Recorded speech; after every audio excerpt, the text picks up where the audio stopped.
GETTYBLOOMBERGFormer Chancellor of the Exchequer George Osborne and Leave Means Leaves co-chair Richard TiceThe Brexit myths include those made by the respected International Monetary Fund IMF, the World Bank and the Organization for Economic Cooperation and Development OECD. The World Bank claimed that the UK economy would only grow by 1.2% in 2017 when it actually grew by 1.8%. Similarly, the IMF and the OECD incorrectly said the UK economy would grow by 1.5%. All three international organizations played a central role in the Remain campaigns.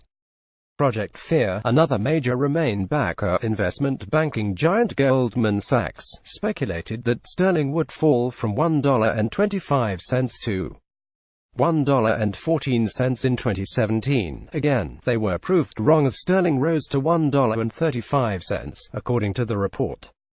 By Leave Means Leave, the pro-Remain CBI, which refuses to reveal its true membership numbers, made a series of ill-informed claims about the impact of Brexit. These included forecasting economic growth of 1.3% in 2017 and predicting a fall in business investment when it actually increased by 1.7% between the third quarters of 2016 and 2017. The CBI also claimed Brexit would cost nearly 1 million jobs, when employment has risen to its highest level since 1975, and it predicted that retail sales would slump in 2017 when the year-on-year growth rate shows the quantity bought has increased by 1.6%.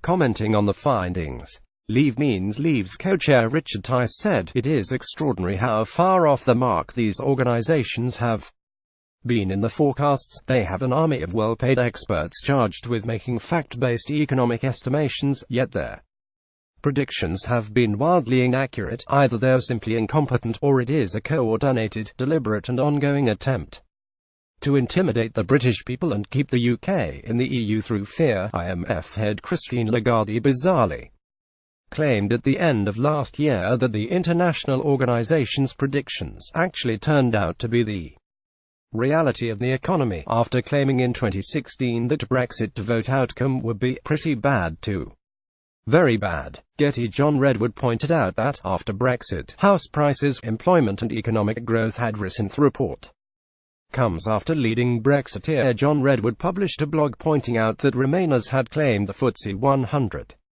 would fall if Britain voted leave, when instead it has risen strongly from 6,138 on the 24th of June 2016 to 7,687 at the end of 2017. Mr. Redwood, an MP and a former advisor to Margaret Thatcher, also pointed out that house prices, employment and economic growth had all risen, despite Brexit. It came after arch-Remainer Tony Blair was ridiculed for suggesting Brexit was leading to staff shortages in the NHS when, in fact, official figures show the number of EU staff working for the health service has increased by 5.4%. Getty Tony Blair has suggested that Brexit was leading to staff shortages in the NHS. French President Emmanuel Macron has called for a united approach to the second phase of negotiations, warning Europe could split up over trade talks. Member states, including Ireland and Hungary, have already broken ranks calling for a comprehensive free trade deal